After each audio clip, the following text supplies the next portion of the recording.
introduction of Prabhuji, today's speaker. His Grace Hariram Prabhu, when he was a small boy, he had the good fortune of meeting Srila Prabhupada in 1969 with his parents.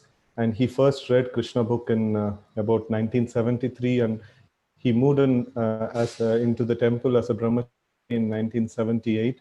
And then he received very nice training in brahmachari life and was doing various devotional service, including chanting on the streets, fundraising, book distribution. Gradually, he started writing and publishing. He produced a magazine entitled Vaishnava Wisdom of the East. At one point, he had 22 Namahatas every month that were centered on the study of Srila Prabhupada's books. And from about 2004 to 2011, he helped develop the congregation for what later became the temple in central New Jersey, USA. And from 2011 until today, he has been in India with most of the time in Sri Vrindavan Dham. He recently completed his study notes on Bhagavad-gita as it is, and looking for publishing them to give them to the widest distribution possible. And we are also it'll be very we will be also eagerly looking for this publication, Prabhuji, for studying Srila Prabhupada's Bhagavad Gita. So on to you, Prabhuji. We can. So I'll read from my notes today on the preface. So there are two ways. Thank you. There are two ways in which to make a presentation. One is to tell about your project, or the other is to just show it. So I've chosen to just show it by reading the actual notes. Then maybe at the end, if somebody has questions or comments, we can discuss. Is that okay? Yes, so before I begin, I just want to chant some Mangalacharan. Om Jnana-timirandasya Jnananjana Shalakaya Chakshara-unamilitam Jena Tasmai Shri Gurave Namah. Namo Vishnu Padaya Krishna Prasthaya Bhutale Srimate Bhakti Vedanta Swami Niti Namane Namaste Saraswati Devi Gauravani Pracharine Nirvishesha Sunyavadi Paschatyadesatarine Shri Chaitanya Manobhishtam Sthapitam Yena Bhutale Swayam Rupa Kadamayam Dadati Sapadam. Jai Shri Krishna Chaitanya Prabhu Nityananda Shri Advaita Gadadhara Sivasadi Gaura Bhakta Vrinda Hare Krishna Krishna Krishna Hare Hare Hare Rama Rama Rama Hare Hare.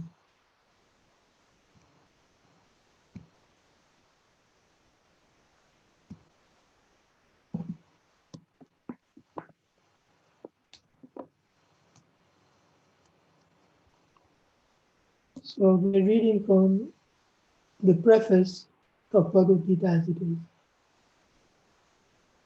So I'm going to read it the way I've laid it out in the study notes.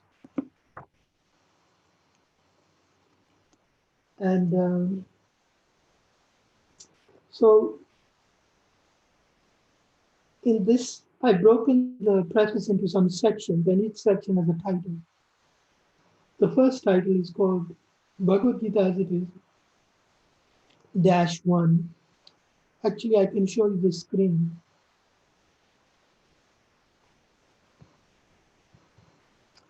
I think it has something called screen. Yes, Prabhuji, you can share the Is this, screen. did this screen come up? No, Can you Prabhuji, see what you I'm, have no, you're not seeing. in the panel that you have in the Zoom, there is a green color button in the down which says Share screen screen, share. okay, I got it. Um, So whichever window is you want to share, you can share. can you see it now? Yes, Prabhuji.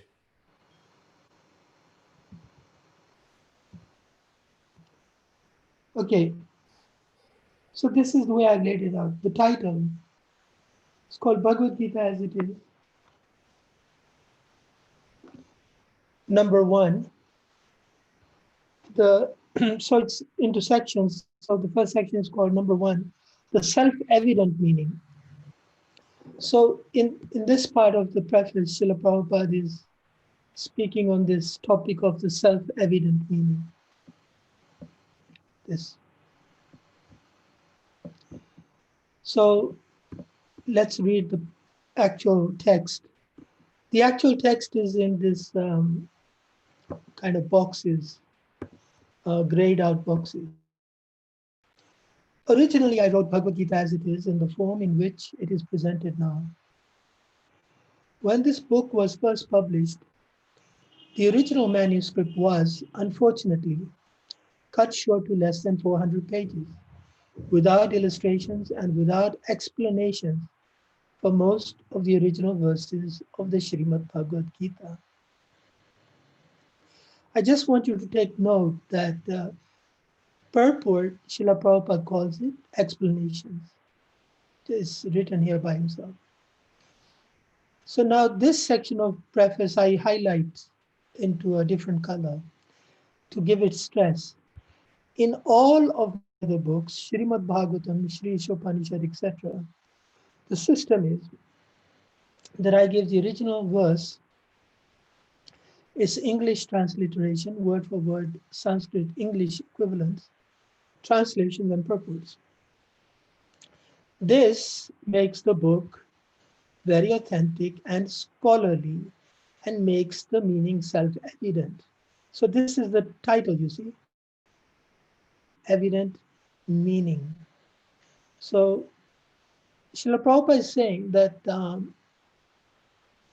the system he adopts for presenting the Shastra is to give the original verse, the English transliteration, word for word Sanskrit, equivalence translation, and purports or explanation. Okay. And all of these together make the book very authentic, scholarly, and the meaning self-evident. I was not very happy, therefore, when I had to minimize my original manuscript. But later on, when the demand for Bhagavad Gita, as it is, considerably increased, I was requested by many scholars and devotees to present the book in its original form. And Messrs. Macmillan and Company agreed to publish the complete edition. So I make these bullet points here. The straightforward process to derive the self-evident meaning from Bhagavad Gita is to simply read and understand the text, the clear text of the original verse, the word-for-word equivalents, the translation, and the purport. All of these items taken together will ensure that we have taken note of each and every pertinent detail in the way it was originally intended. There is no need for construing or attributing any indirect meaning or intent to the original. So,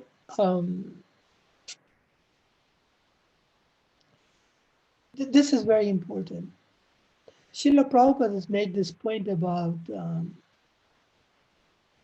that his books should be studied scrutinizingly.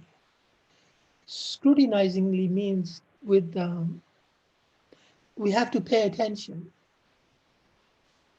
We have to take note. of every detail. That's called scrutinizing. So that means we have to be faithful. If we just pick and choose, mix and match whatever we like, then we are in a kind of we're leaving that faithfulness of the original intention. I find this very important point, and Srila Prabhupada finds it to be a very important point. Otherwise, he wouldn't be talking about it. But I find it important because, frankly speaking, I have seen where a person does not pay attention, and therefore he kind of goes on a tangent on an idea of his own making. It's not there in the original. Anyway, let's proceed. So the second section is called is entitled Bhagavad Gita as it is, number 2, Bhaktivedanta purpose. So Bhagavad Gita is a knowledge that has been preserved and passed down since millennia, from generation to generation, by a succession of disciples or disciplic succession. The first teacher of each succession is the Lord Himself. By his absolute fidelity to the knowledge of Bhagavad Gita and living by its precepts, Srila Prabhupada is a befitting representative and teacher in this succession, an acharya. Along with his lucid presentation of Bhagavad Gita in the English language, while being a personal tutor to his worldwide followers, he is in fact a founder acharya of the worldwide Krishna consciousness movement. So, see, Srila Prabhupada is not just an acharya as a title. You know, it's very famous. You know, you go everywhere, somebody is called the founder of this math, is called the acharya.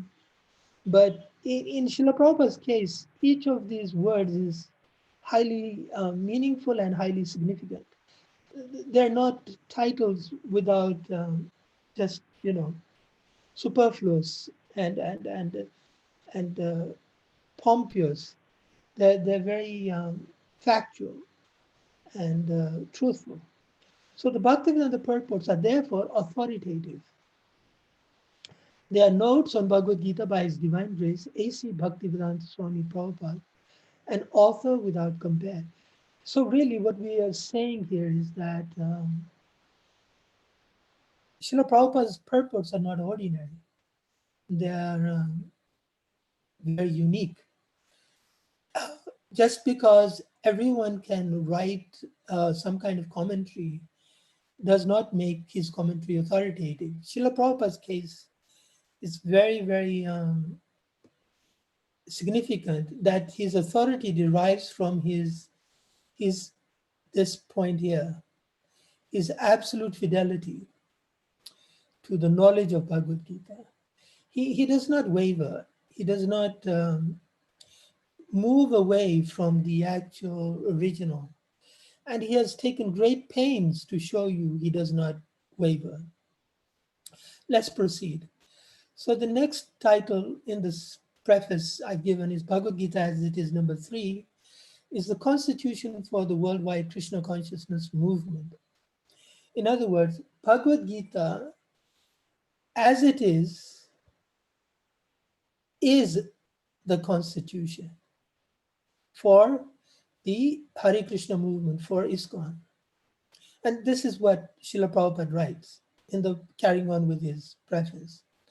Thus, the present attempt is to offer the original manuscript of this great book of knowledge with full parampara explanation in order to establish the Krishna consciousness movement more soundly and progressively.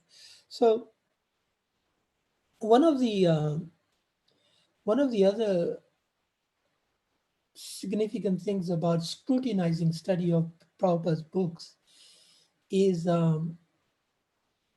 how you can render what he says in other words and do it faithfully and correctly without changing. So see, Srila Prabhupada doesn't use the word constitution per se in his preface. But listen to this. Thus, the present attempt is to offer the original manuscript of this great book of knowledge with full Parampara explanation in order to establish the Krishna consciousness movement more soundly and progressively. So that's another way of saying it's constitution. It's the basis.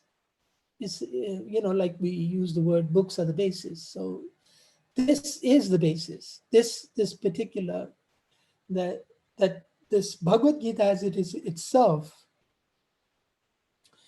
this book that Srila Prabhupada is writing is the basis, is the constitution for his movement that he started. It's such a basis that Prabhupada believes that if his movement is based on this book, then the movement will be sound and progressive. Okay, moving on. Our Krishna consciousness movement is genuine, historically authorized, natural and transcendental due to its being based on Bhagavad Gita as it is. So Srila Prabhupada gives 4 attributes to his movement. That it's not whimsical. It's not a whimsical. It's not made up. It's not a fashion, just created in the mind. He's saying because it is based on Bhagavad Gita as it is genuine. And it also makes it historically authorized. It is natural and transcendental. This particular whole section is very, very significant. So my bullet points are: Krishna consciousness is a spiritual movement. So this is me scrutinizing and why Krishna consciousness is not material. It's not because we are followers and we think our movement is the best, and it is spiritual. It is based on a spiritual text with spiritual teachings, and it is not material. It is not social. It is not for some material gain or material end. It's purely spiritual. So how is it spiritual? It is governed by spiritual principles given in Bhagavad Gita. For such governance, there is therefore a necessity to clearly understand Bhagavad Gita and how it is to be applied. In other words, we cannot be a spiritual movement unless we clearly understand Bhagavad Gita and how it applies practically. Because there's no point in having a spiritual understanding but living by material ideas. Prominent among Bhagavad Gita's principles and lessons is that even so-called practical objectives are only properly served when they follow spiritual principles, which are the subject of the Gita. So this establishes the importance of the Bhagavad Gita. Like, it's not just a book meant for spiritual discussions and even discourse or arguments, debates. It's actually a practical book meant for practical application. But it has to be properly understood. So carrying on in my bullets, as he has outlined, as Srila Prabhupada has outlined, by adopting a systematic, impeccable format, Srila Prabhupada preserves perfect fidelity to the text, the Bhagavad Gita, as well as its every principle and tenet. So Srila Prabhupada is using the original Devanagari, is using the English Roman transliteration, he's using word for word, he's using translations and explanations. So by this format he's sticking to, Prabhupada is maintaining perfect fidelity. Fidelity means he's fully, he's not stepping out of the original Bhagavad Gita as it was spoken by the Lord to Arjuna. Thus, both the letter and the spirit of the text is perfectly preserved. If the activities of the Krishna consciousness movement, if the activities of each of its members are based entirely on this text in this way, then the movement for Krishna consciousness will be both sound and progressive, without any doubt.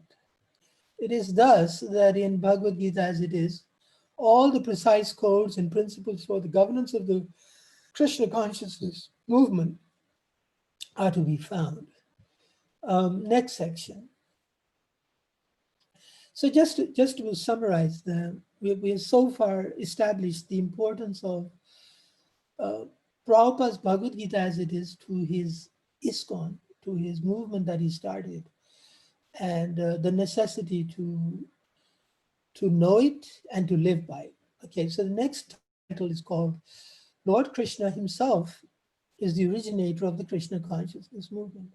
So here in this section, Srila Prabhupada wants to establish that actually, even though Srila Prabhupada has started this Krishna consciousness movement in the West, he is not the original father of the Krishna consciousness movement. Prabhupada writes, it is gradually becoming the most popular movement in the entire world, especially amongst the younger generation. It is becoming more and more interesting to the older generation also. Older gentlemen are becoming interested, so much so that the fathers and grandfathers of my disciples are encouraging us by becoming life members.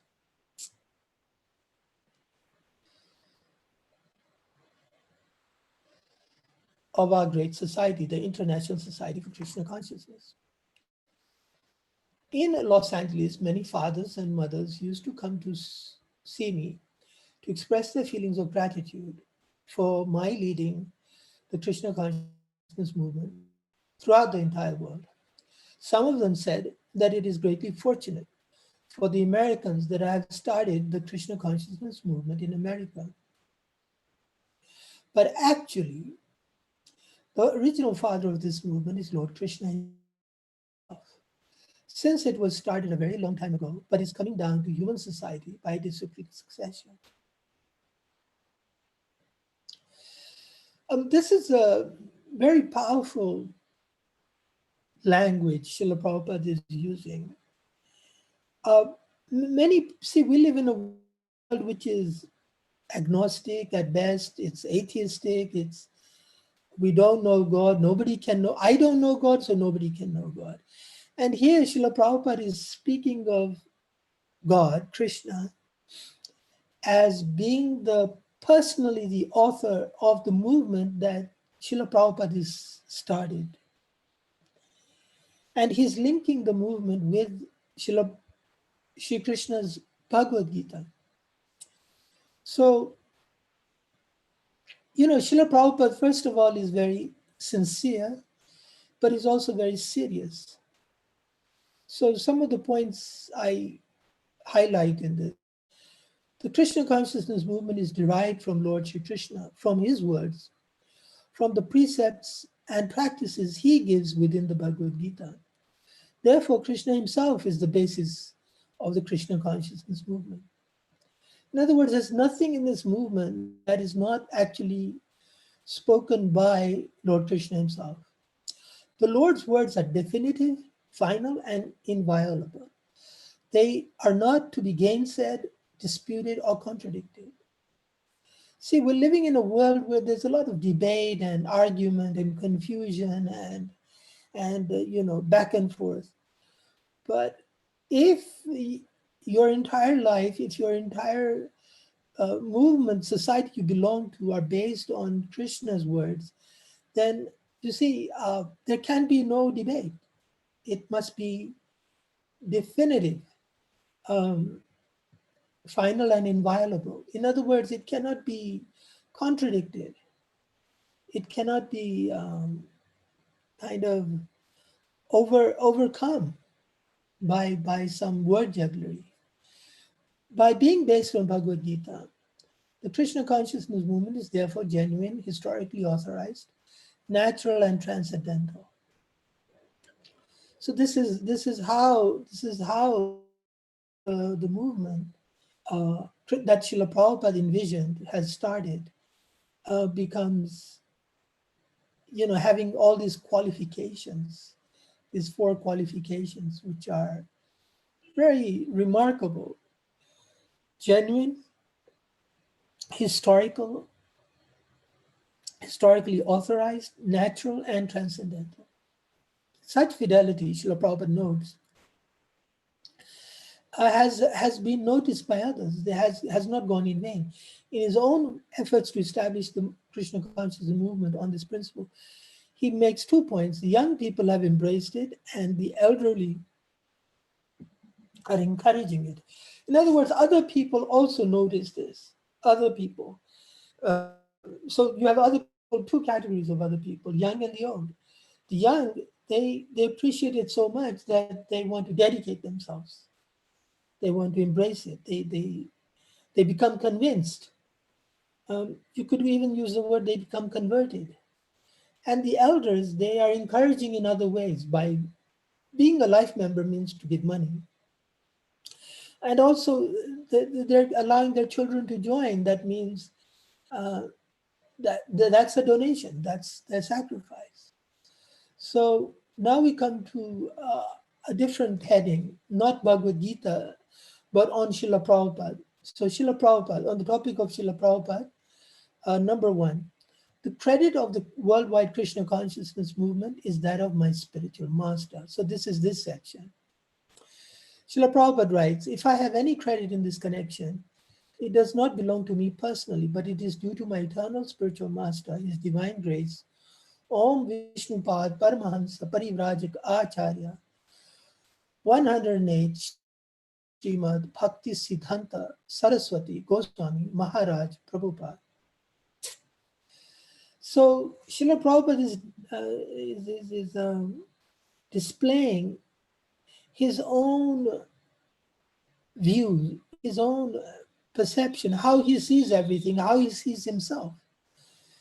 And he's not thinking, he does not have this ego that I am the doer, I'm doing all this. He's thinking that it is all come about simply on the order of my spiritual master. So the bullet points are: the credit of the success of the Krishna consciousness movement, of the success of Srila Prabhupada's efforts, is, Srila Prabhupada feels, due to his spiritual master, who blessed him to establish the Krishna consciousness movement throughout the world. As a faithful disciple, Srila Prabhupada has submissively, obediently carried out the will of his spiritual master. He has honored him and served him.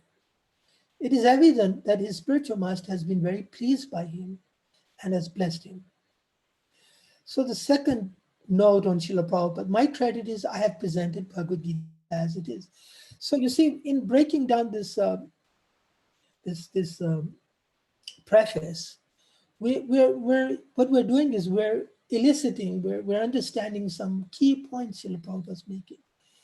See, what happens in Prabhupada's books is sometimes we think all the things he says are homogeneous, they're all equal weight. But actually, as with everything, you have words which lead up to a point. So the notes, they highlight that point, that note, and so that you're not left with thinking about the points that only lead up to it. So here Srila Prabhupada writes, if personally I have any credit in this matter, it is only that I have tried to present Bhagavad-gita as it is, without adulteration. So here Srila Prabhupada is defining the words as it is to mean something without adulteration.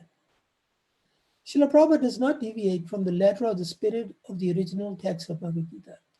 The singular characteristic of his divine grace is that he not only presents Bhagavad-gita faithfully, but forcefully. So, Srila Prabhupada is not just parroting. He's not just, going, dehi nosmin yata dehe komar. It's not just, there is realization and so much realization that he's highly invested in every point that Krishna makes in the Bhagavad Gita, and in the way that the Lord makes that point, in the same way. It's very remarkable. not just the text, but he understands the spirit, and he's not contradicted. But if you look at, scrutinizingly study each and every part of Bhagavad Gita, you will find no that Srila Prabhupada does not miss a beat. It's like that conductor and the orchestra. The the the, the, the artist, the musician who's playing, he's not missing a beat that the conductor is leading. So going on to the third point of Srila Prabhupada himself. Point 3, Srila Prabhupada presents the will, the mission of Lord Krishna. Before Prabhupada writes, before my presentation of Bhagavad Gita as it is, almost all the English editions of Bhagavad Gita were introduced to fulfill someone's personal ambition.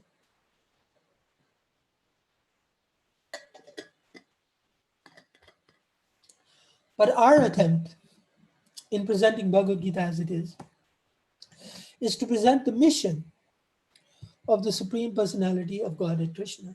So not only does Krishna speak Bhagavad Gita, but Krishna has a purpose behind what he's speaking. He has an end, he has a conclusion, an objective. And Srila Prabhupada not only understands Bhagavad Gita as it is written, but also understands the end, the mission of the Lord. Our business is to present the will of Krishna, not that of any mundane speculator like the politician. Sorry, my battery is running out.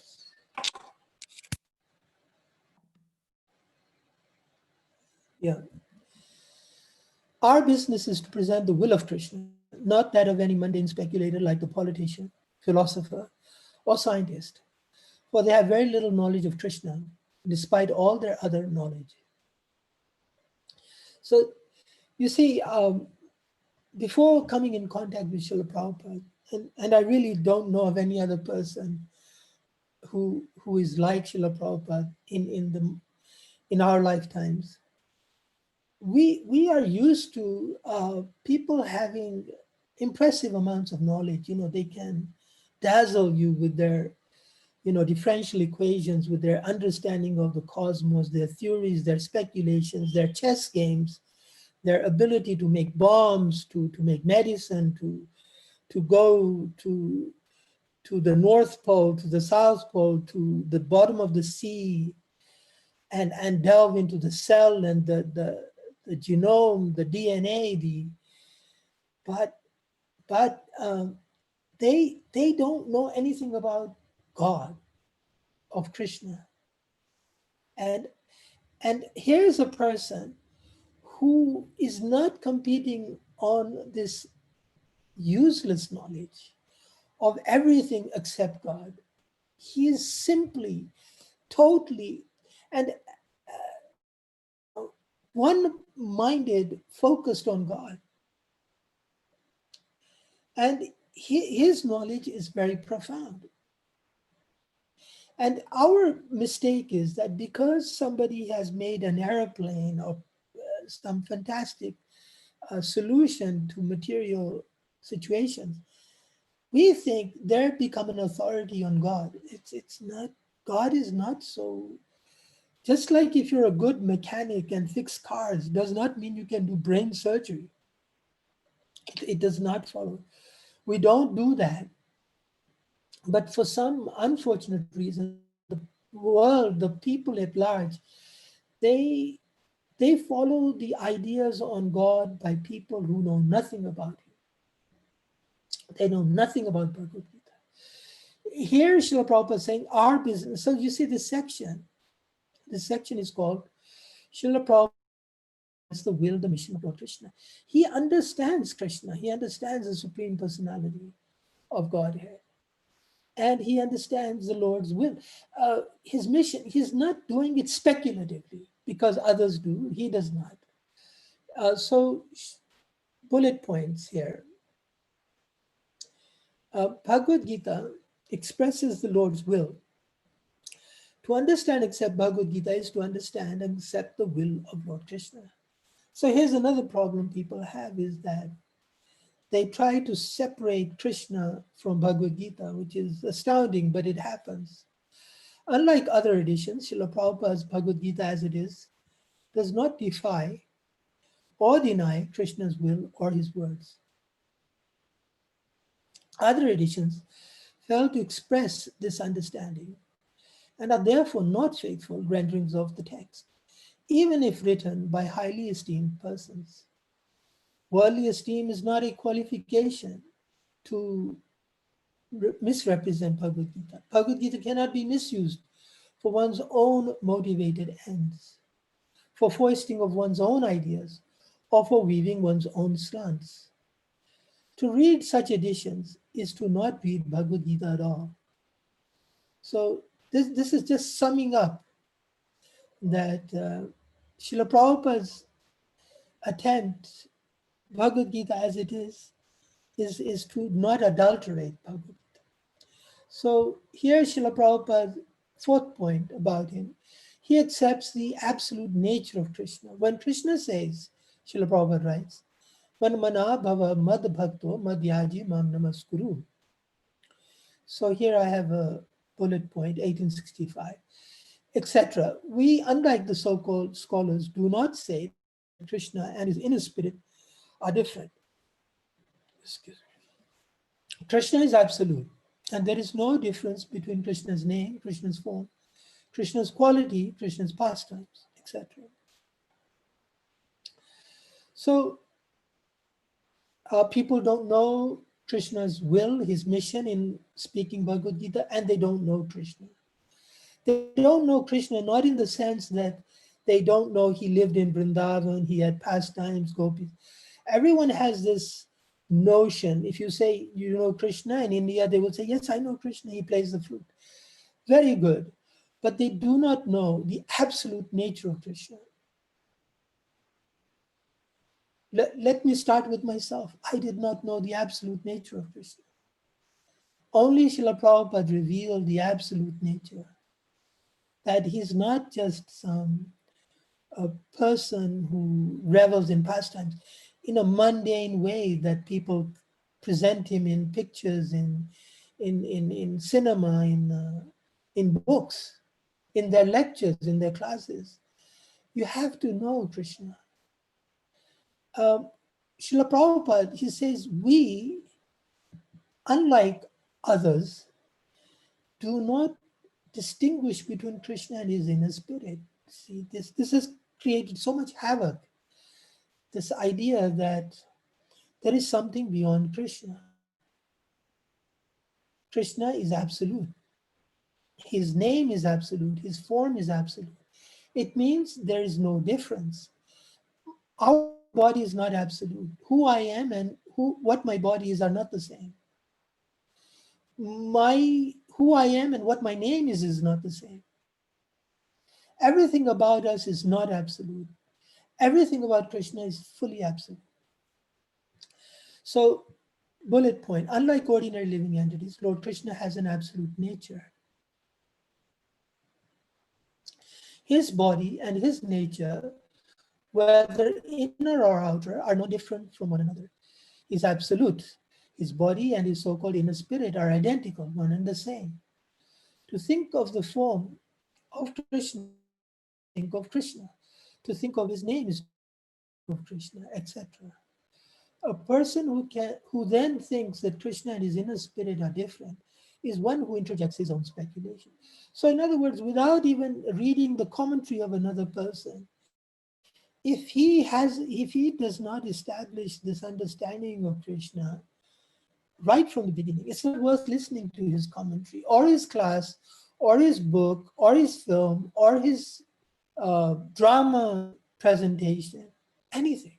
It is useless. It is a waste of time. It's misled. You'll be cheated.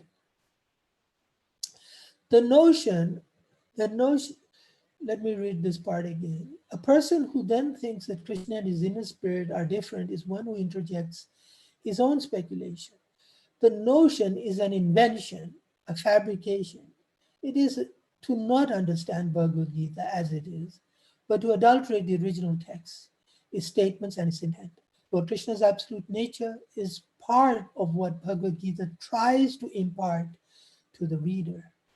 To fail to appreciate this is to fail to understand Bhagavad-gita. So I believe this is the last point on Srila Prabhupada, number 5. Srila Prabhupada is a devotee in disciplic succession. He does not minimize Krishna or the purpose of the Bhagavad-gita.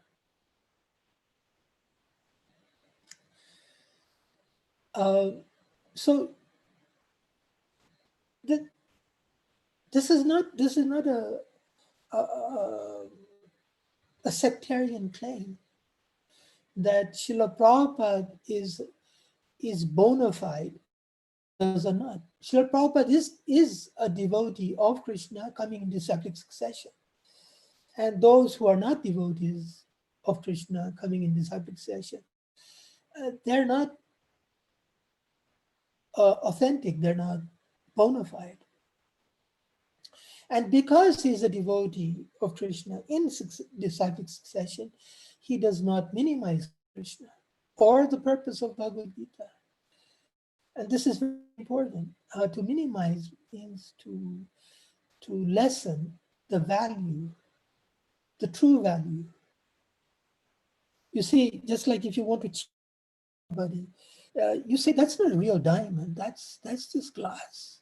So your intent is deception. You're cheating by something like that. So Krishna, unfortunately, because people are not devotees of Krishna and not coming in disciplic succession, they minimize Krishna by portraying Krishna in very ways which are not absolute.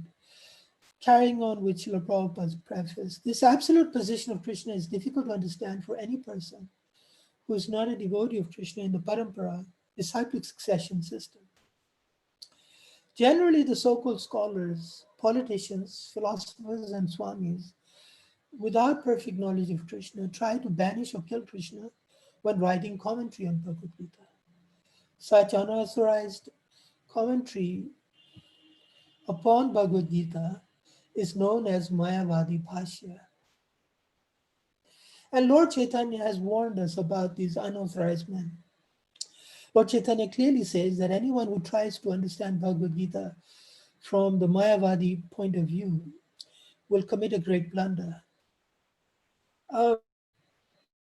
It's difficult to appreciate that what a great blunder it is when we indulge in any commentary or any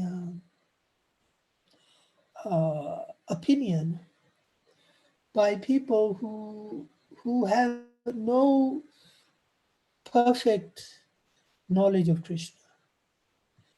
It's very detrimental. It has very many grave consequences, great and grave.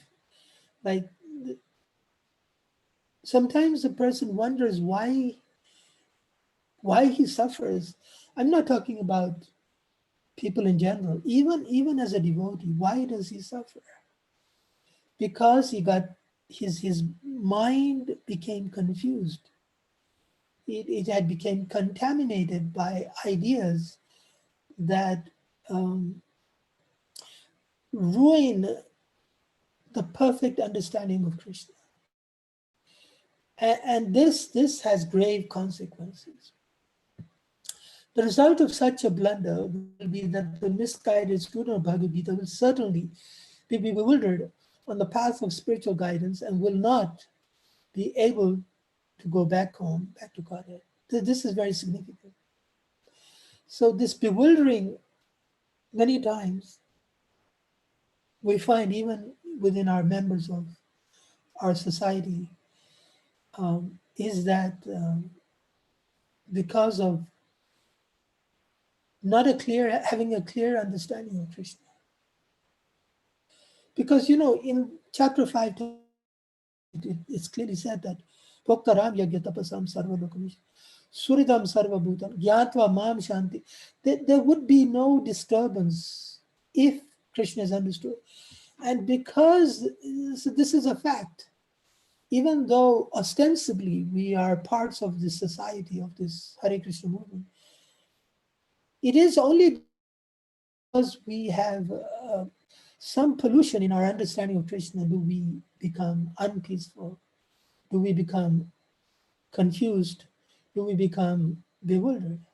So Srila Prabhupada is saying the misguided student will certainly be bewildered. It's like, so this is coming on to the point of this motivational speakers, these life coaches. Um, it's all speculative, and because there is no understanding of the most important person in our life, which is Krishna, and therefore the person is bewildered, even though he learns the 7 processes of successful people, or this, don'ts, and the do's and this. It's actually a great deception. It's a cheating. The living entity is being cheated. There is nothing valuable about these foolish notions, you see. The living entity is spirit soul. And these gimmicks, these ideas, and these psychological analysis people subject themselves to, they only become cheated. The person who offered that advice, he's unable to save himself from being bewildered. And he's telling others what they should do. So anyway, looking at the bullet point, a commentary on Bhagavad-gita by one, let's crack this now. A commentary on Bhagavad-gita by one who lacks an understanding of the absolute nature of Krishna, who fails to be his devotee, who minimizes or denies Krishna's unique absolute position, will invariably mislead, and it will certainly fail to guide the student to go back to God. So the living entity needs God. And Srila Prabhupada, in many lectures, he explains that a child is crying. You give him a toy, you give him something expensive, he's crying only because for want of his mother. So the spirit soul's crying for want of his relationship with Krishna. And that's his problem. No amount of Rolls Royces, aeroplanes, cigars, and money and whatever is not going to fix it. So the next section is, I think it's only one more page and then we'll be done. What's the time? 7:50. Okay. The title is Accept Bhagavad Gita as it is. Number 1. Lord Krishna's descent. There are typographical errors. Once in every 8,600,000,000 years cycle. This is the first point of accepting Bhagavad Gita as it is to accept Lord Krishna's descent once in every 8,600,000,000 year cycle. One time I wrote an article about how long ago Krishna spoke Bhagavad Gita, and somebody said, why do you have to mention it? I mean, let's just stick to the philosophy. So Prabhupada here points out the answer to that question. Our only purpose is to present this Bhagavad Gita as it is, in order to guide the conditioned student to the same purpose for which Krishna descends to this planet once in a day of Brahma, or every 8,600,000,000 years. So unlike other editions, Bhagavad Gita as it is accepts and reiterates all the statements of Bhagavad Gita, including that Krishna personally descends once in every Yuga cycle. A Yuga cycle is comprised of 8,600,000,000 Earth years. So you see, Prabhupada is pointing out how much of a fidelity he keeps with Bhagavad Gita. He doesn't say, let's stick to the Dehinosmin Yatha Dehe. Krishna says that I come once in every day of Lord Brahma. Prabhupada is saying we accept that. That is what it means to accept Bhagavad Gita as it is. So second point to accept Bhagavad Gita as it is. To accept it as imparted by Lord Krishna since time immemorial. This purpose is stated in Bhagavad Gita and we have to accept it as it is. Otherwise, there is no point in trying to understand the Bhagavad Gita and its speaker, Lord Krishna. Lord Krishna first spoke Bhagavad Gita to the sun god some hundreds of millions of years ago. We have to accept this fact and thus understand the historical significance of Bhagavad Gita without misinterpretation on the authority of Krishna. So this is what it means to accept the authority of Krishna. Bullet point, on the authority of the Lord, he first spoke Bhagavad Gita to the sun god many millions of years ago. To properly understand Bhagavad Gita, this particular too has to be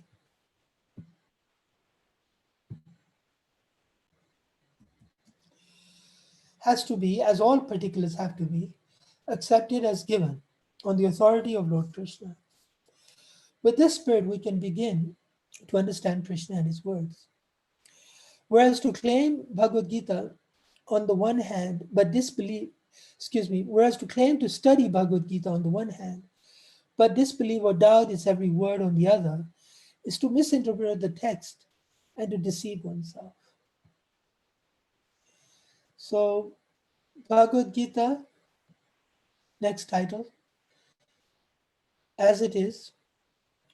Number 3, as the will of Lord Krishna, the Supreme Personality of Godhead, and profit from acceptance.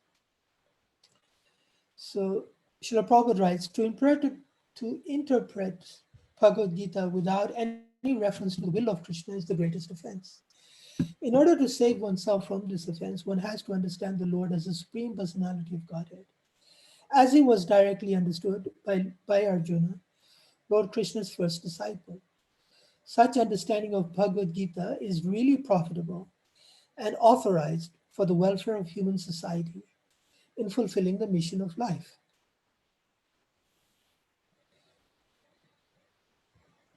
Bullet point. Every misunderstanding of Bhagavad Gita springs from minimizing or derising the person of Lord Shri Krishna. Therefore, all misunderstandings can be prevented by accepting Shri Krishna as the Supreme Personality of Godhead, as he is accepted by Arjuna, as he is accepted by the Gita.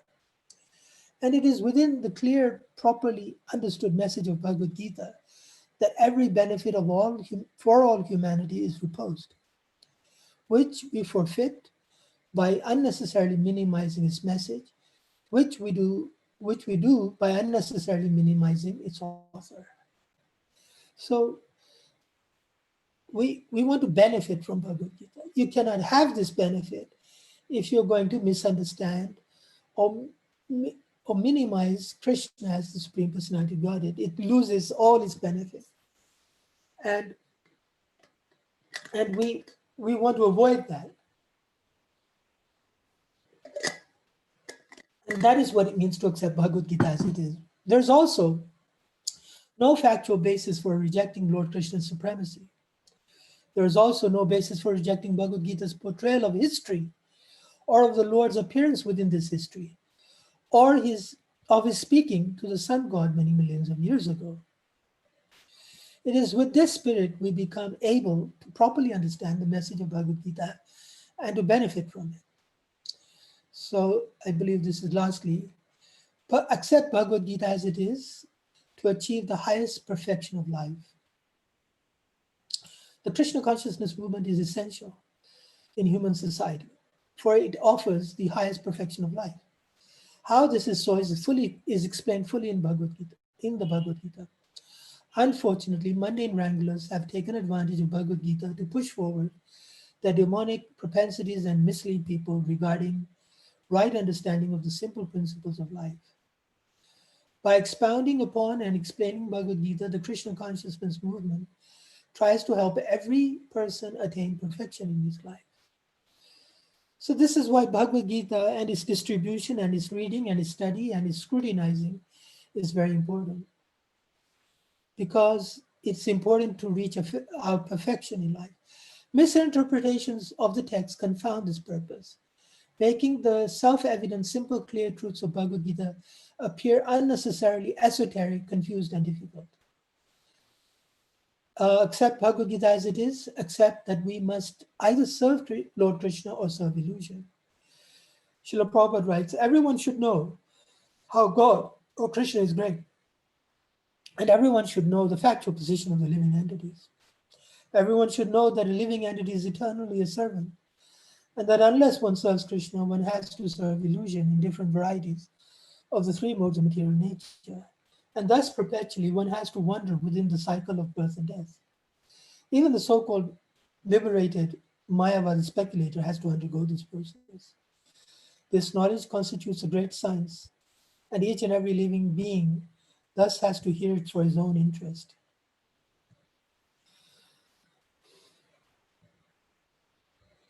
Among all the many ignorances is, is to not know who is God.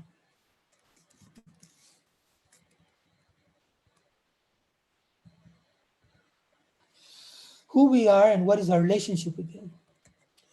Bhagavad Gita reveals that God, Krishna, is great, that we, the living entities, must choose to either serve God or illusion, that upon choosing to serve illusion, whether we believe it or not, we will be governed by the modes of material nature, that we must continually endure a material existence of repeated births and deaths. Therefore, the choice to serve Krishna, the Supreme Personality of Godhead, or not, is of the greatest moment to our life.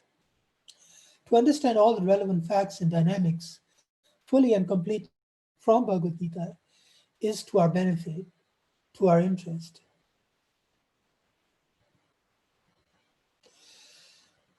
I think this is the last title.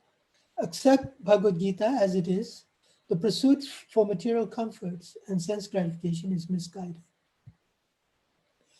People in general, Srila Prabhupada's writing, especially in this age of Kali, are enamored by the external energy of Krishna. And they wrongly think that by advancement of material comforts, every man will be happy. They have no knowledge that the material of external nature is very strong. For everyone is strongly bound by the stringent laws of material nature. A living entity is happily the part and parcel of the Lord, and thus his natural function is to render immediate service to the Lord.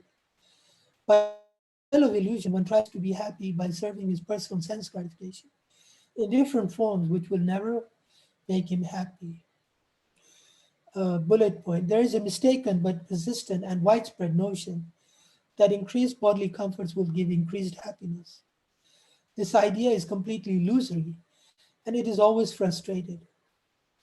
It also subjects one to the laws of Krishna's material energy, condemning him to the cycle of repeated births and deaths. Happily, the living entity can escape all this by choosing to serve Krishna. As part and parcel of Krishna, he is a spiritual being, not material. And there is no question of this attempt being frustrated because the relationship is natural, it is eternal. Accept Bhagavad Gita as it is, become a pure devotee of Krishna to benefit from Bhagavad Gita. Srila Prabhupada continues, instead of satisfying his own personal material senses, he has to satisfy the senses of the Lord. That is the highest perfection of life. The Lord wants this and he demands it.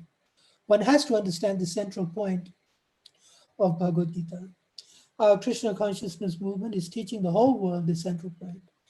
And because we are not polluting the theme of Bhagavad Gita as it is, anyone seriously interested in deriving benefit by studying the Bhagavad Gita must take help from the Krishna consciousness movement for practical understanding of Bhagavad Gita under the direct guidance of the Lord.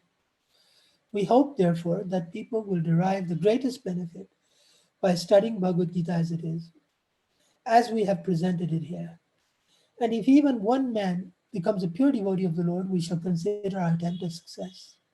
Signed, A.C. Bhaktivedanta Swami, 12th May 1971, Sydney, Australia. I have some final observations.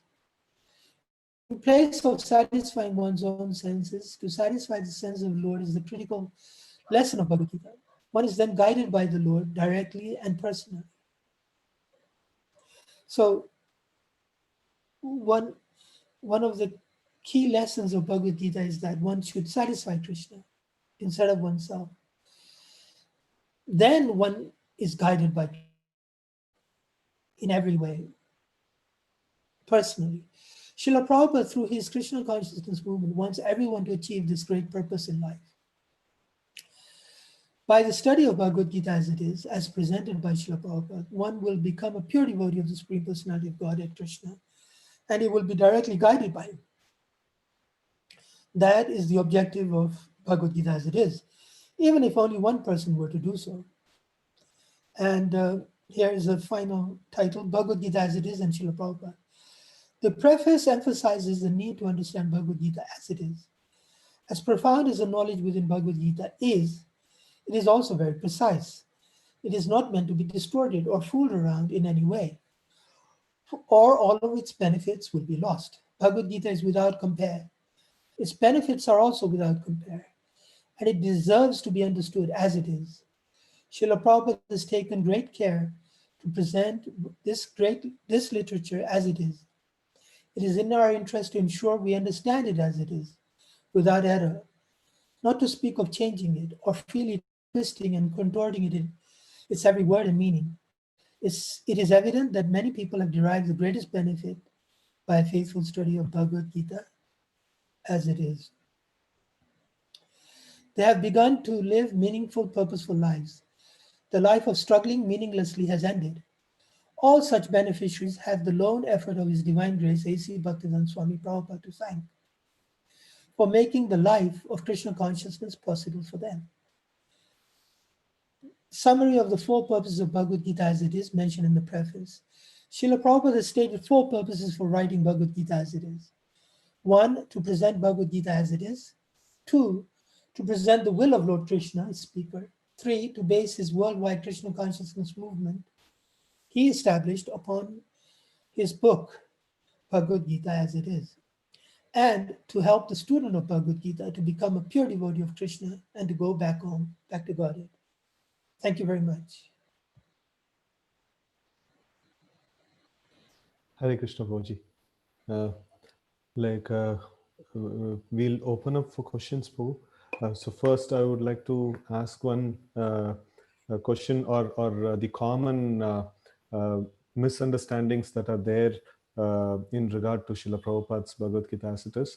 So sometimes devotees tend to say that Prabhupada has just presented the Bhakti Yoga and he didn't present the other aspects of Bhagavad Gita.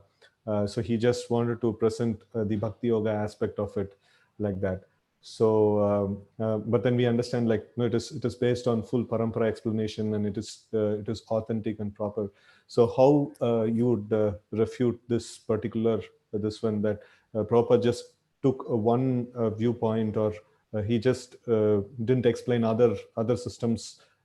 He just emphasized on Bhakti Yoga and things like that. Yeah, thank you for that question, or shall we even say challenge. Yeah, that is a perception I've heard within ISKCON and outside of ISKCON. It's to put it politely, it's a mistaken view. In more fighting terms, it would be called a direct lie. It's not true.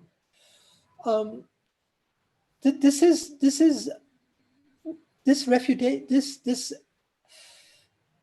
challenge. It attempts to say that Prabhupada is not presenting Gita as it is, and that's the whole point. That's an untrue statement. Srila Prabhupada. See, many people are not clear that Bhakti Yoga is what Bhagavad Gita says. in its original form. They have not scrutinizingly understood.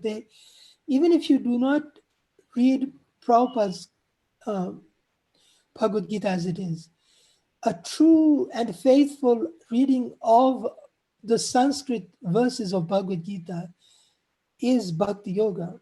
That's a true and faithful. Now, I can say this after having done, you know, the accumulation of 40 years of trying to scrutinizingly understand Bhagavad Gita. It's taken me 40 years. I just want to give an idea. I'm not altogether unaware. I grew up in the West. It's a very atheistic kind of. It's not a place where you go to find Bhakti Yoga. So I'm well aware of all the caveats, the doubts, and the speculations. I had a professor, an English professor in university, who read Bhagavad Gita and had very funny views, and he was an atheist. So the the fact you see, one of the things of the word for word meanings is that Prabhupada is showing you that this is the Sanskrit word meaning. Many people are not paying attention. They're not simply not paying attention to the word Bhagavan. They're not paying attention to the word Shri. They're not paying attention to anything. When Dhritarashtra is paying attention, Sanjay is paying attention, Arjuna is paying attention, but no, the fool in the 20th, 21st century, he has determined it's not worth paying attention. Why is that?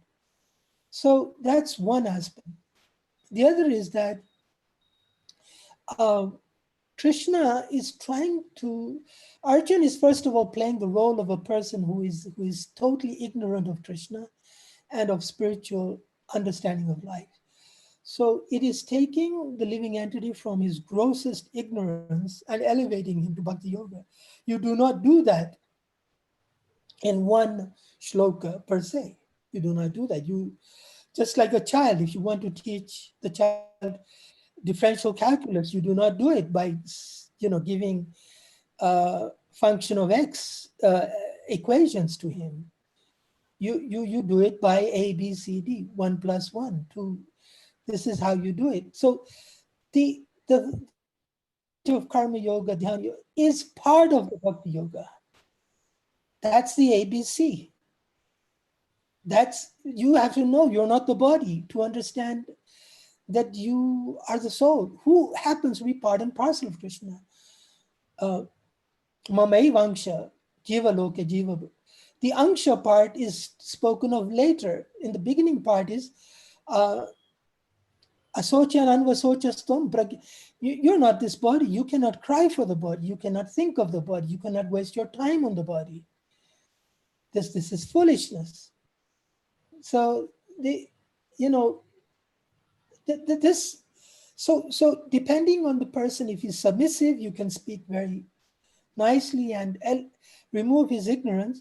But mostly they're belligerent. They're saying, no, we know that Prabhupada is biased. Then my response would be, then why should I talk to you?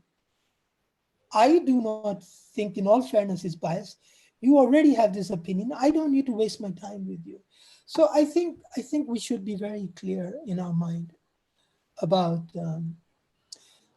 these kind of so-called objections or playing the devil's advocate. If you're playing the devil's advocate unknowingly and ignorantly, we can answer it. But if you're playing the devil's advocate because you're a devil, well, we have no business with the devil. We're only preaching to the innocent, the misguided. Is that okay? Yes, Prabhu. Prabhu, there are a few questions that has come in the chat box. I will read them out for you, Prabhu. Yeah. So one is Hare Krishna Prabhuji Dandavat Pranam. If you were asked about one major point that Srila Prabhupada repeatedly stressed on throughout your association with him, what would that one single point be? Yeah, so I have to explain that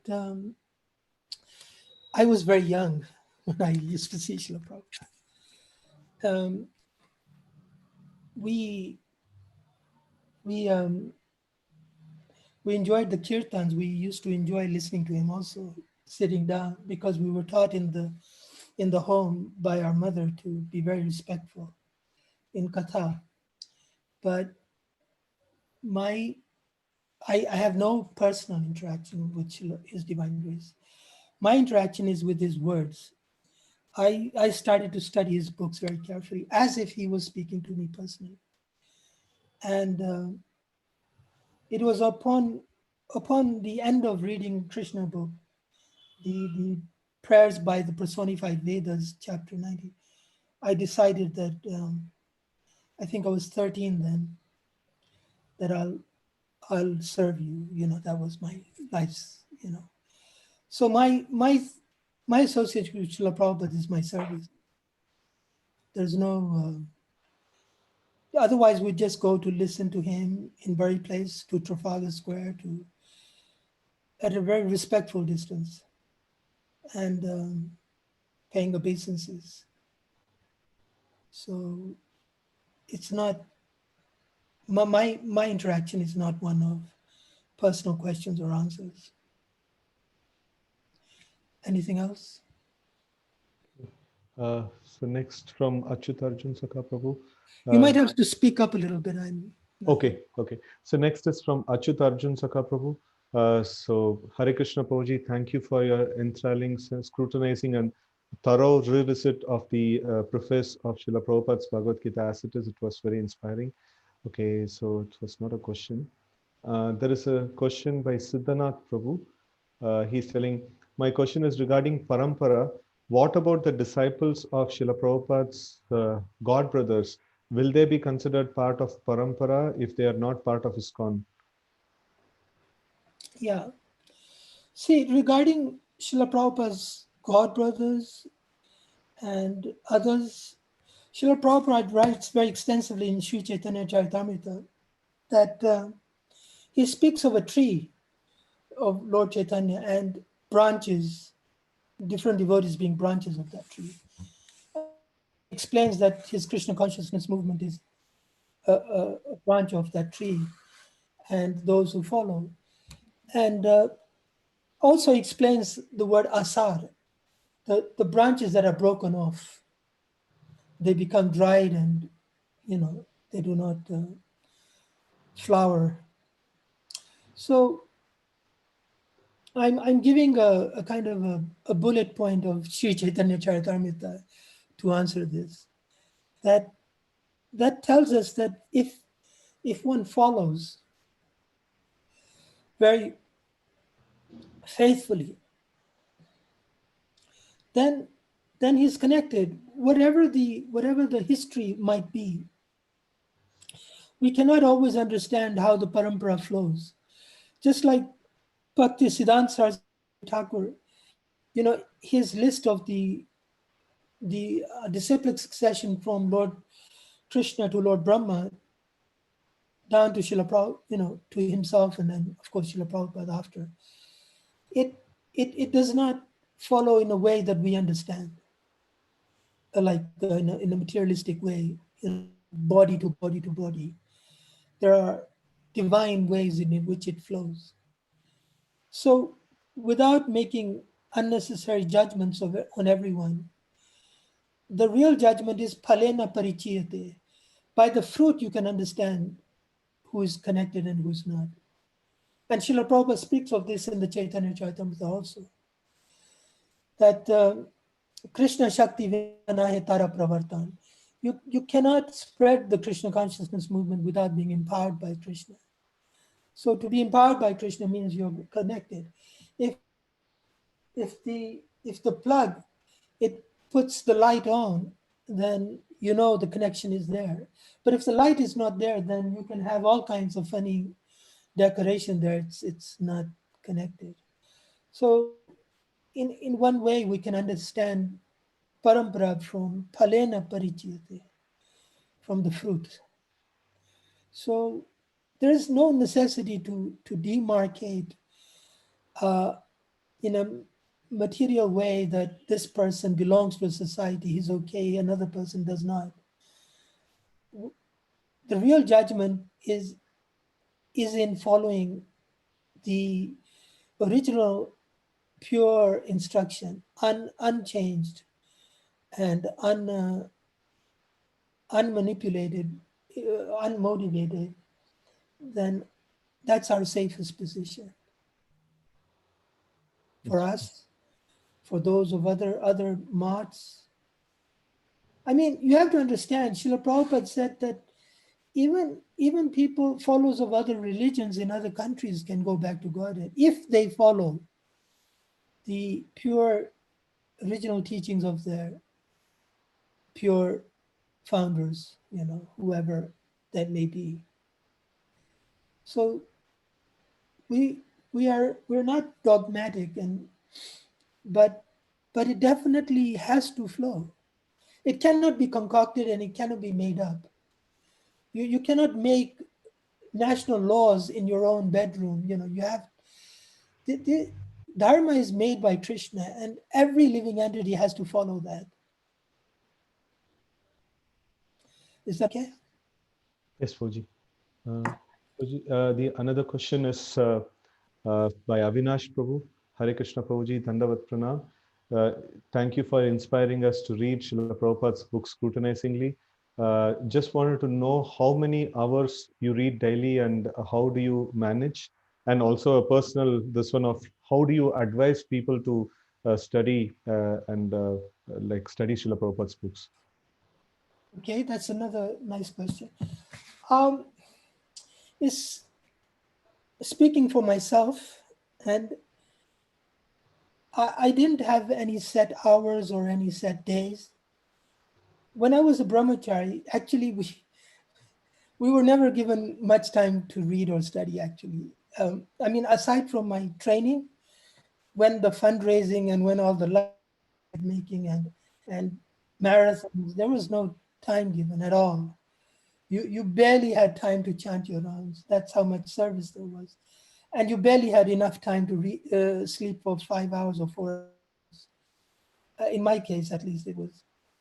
So the way I did it, and I formed a plan how to do it even then. So while I waited for my partner, while I waited for the driver, I would read. And every 5 minutes, 10 minutes, 50 minutes, an hour would add up every day. And I did that throughout my life. So wherever, whenever, I carried my book and I read and I studied and I made notes. And we would discuss those notes while moving. So you have to take every opportunity. Now I live in Vrindavan, Vanaprastha. I didn't just give some hours. I gave hours and hours. This work took me quite some years of neglecting a lot of things. I had to do this, and it took a lot of, because it was scrutinizing. But my answer is to take every opportunity to whenever there's a gap. So read it. See, you have to remember the main thing that makes your study successful is your desire to do it. It's not the numbers of hours. It's your desire to do it, that you do it, and that you're eager, that you drink it, you drink, you relish it. And that's reading. Otherwise, what are hours going to do if your mind is somewhere else? So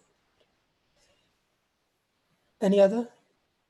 Prabhuji, one question from my side is that now we understand Srila Prabhupada is a very, very important personality in our parampara, and on his strength, the further parampara actually stands.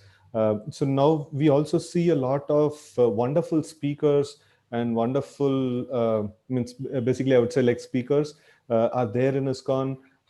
And they give amazing lectures, which is like people can listen to it spellbound and things like that. Sometimes we see this devotees for days together, they don't listen Srila Prabhupada's lectures, and they're thoroughly engaged with the other lectures. So what would your recommendation that how should we hear and study, like read Srila Prabhupada's books and hear Srila Prabhupada's lectures, and what importance we should give to the other lectures that has been that's there in the modern ISKCON world? Yeah, thank you. Just to correct one historical misunderstanding, actually, I happen to come from a family which has moved in these circles. In the past, there were some amazing lecture givers, amazing. In throughout India, there was these Bhagavad Sapta speakers and Bhagavad reciters. You know, as we say in England, it would blow your socks off. It's they're mind-boggling, like really amazing. And Srila Prabhupada is from that time, and he is speaking of them. He is speaking of them that some of them were not careful about parampara. You have to understand, there are erudite speakers. Like the world doesn't know. There are some amazing, like they have the gift. Saraswati sits on their tongue. Like some people are amazingly rich. There are some people who are amazingly erudite. But Prabhupada is not coming from that. That's not his forte, that's not the strength on which it happened. He is giving something unique, and you must not mistake erudition for it. He is giving the fact that he was a sold out servant of his spiritual master, of a Vaishnava pure devotee, spiritual. This is a very key point, which you will understand as you read Bhagavad-gita as it is carefully.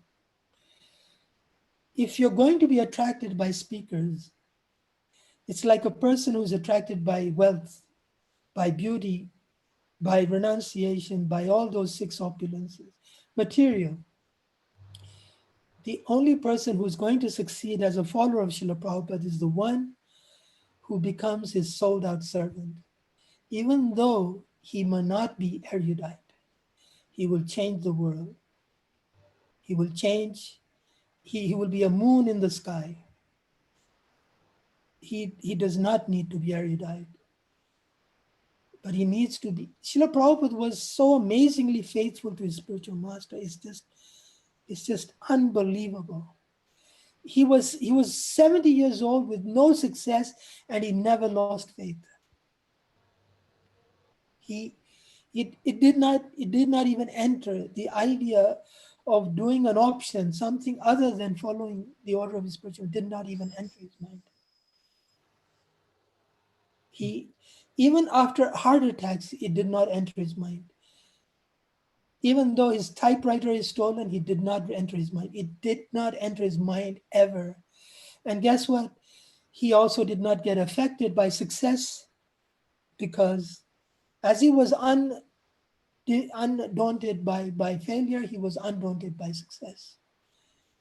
So if you're thinking that it's erudition, then yes, you can have erudition and be a faithful servant. So, but the main significance, and Krishna makes his point very clearly in Bhagavad-gita, is anasuyave. He must be non-envious of me.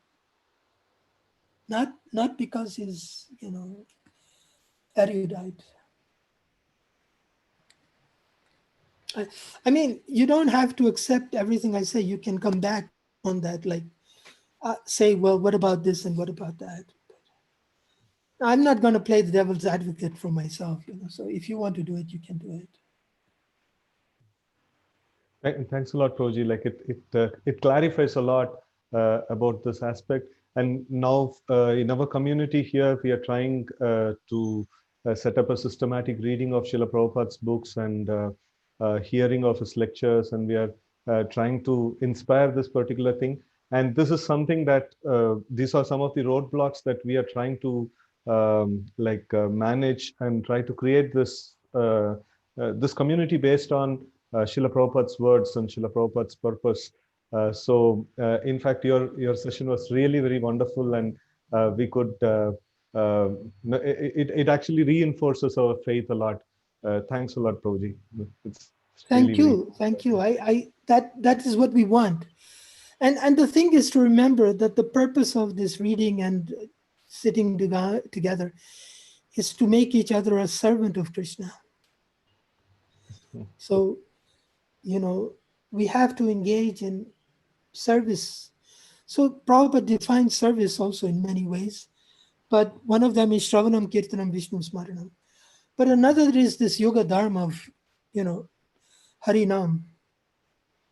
Like once we understand all these things and our place, everything will reinforce. Like the thing is, Krishna will come in your life. This is the point.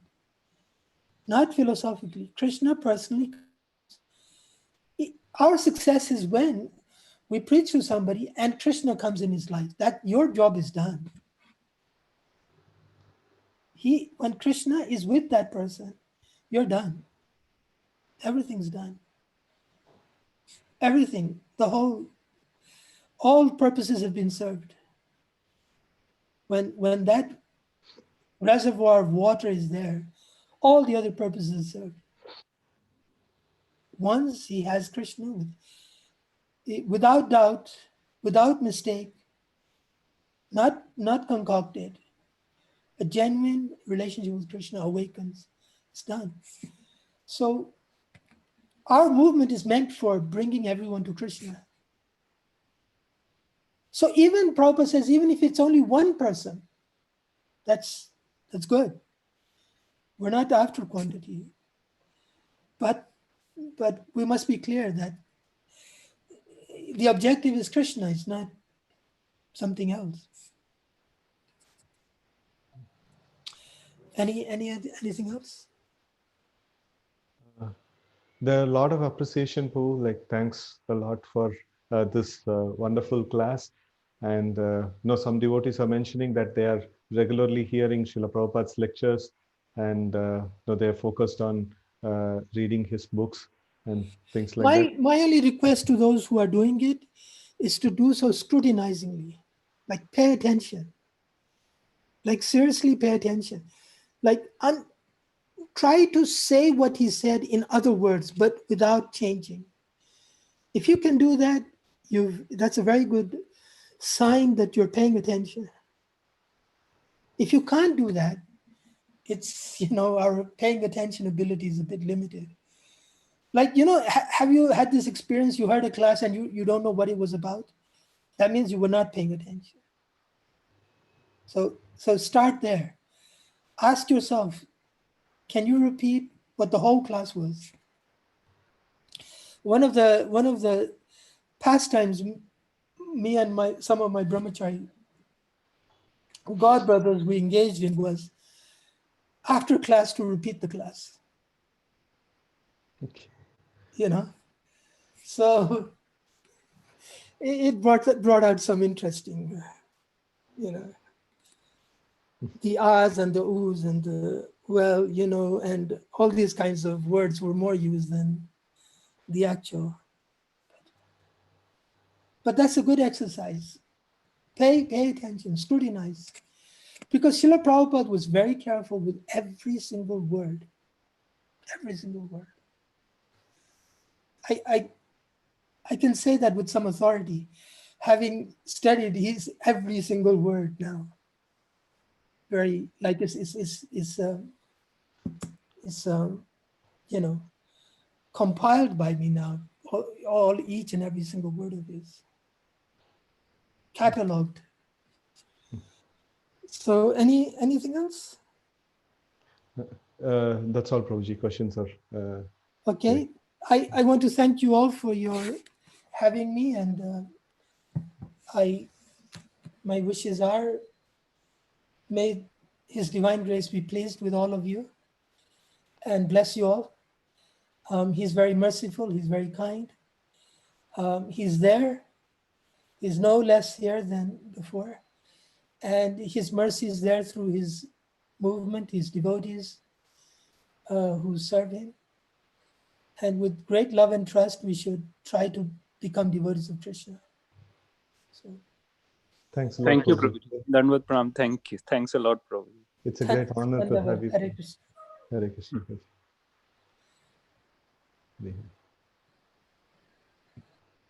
So just a quick announcement.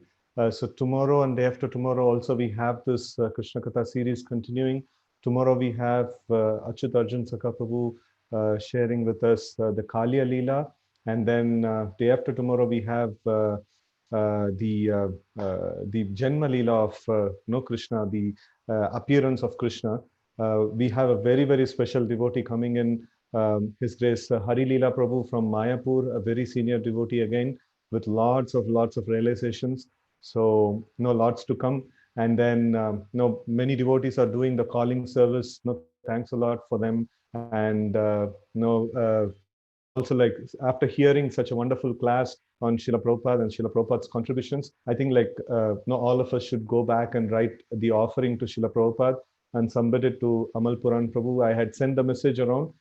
So again, tonight, I will try to send another message again. So kindly send your offerings to Srila Prabhupada. The next day of Janmashtami is Prabhupada's appearance day, and let's celebrate it in a nice way. And we should feel, all of us should feel greatly indebted to Srila Prabhupada, for giving us this mission, giving us his books, giving us the devotees. In so many ways, we are, protected by Srila Prabhupada's, blessings. So it is our duty to write an offering, our heartfelt offering to Srila Prabhupada, right? So kindly write your offering and then refer to the previous year's offerings that are there. So that will give you an idea of like how to actually express yourself in an offering, and then you can try to write an offering to Srila Prabhupada, right? So thanks a lot for being part of this. Now, Srimad Bhagavad-gita ki jai, Srila Prabhupada ki jai, Gaur Bhakta Vrinda ki jai, Hare Krishna.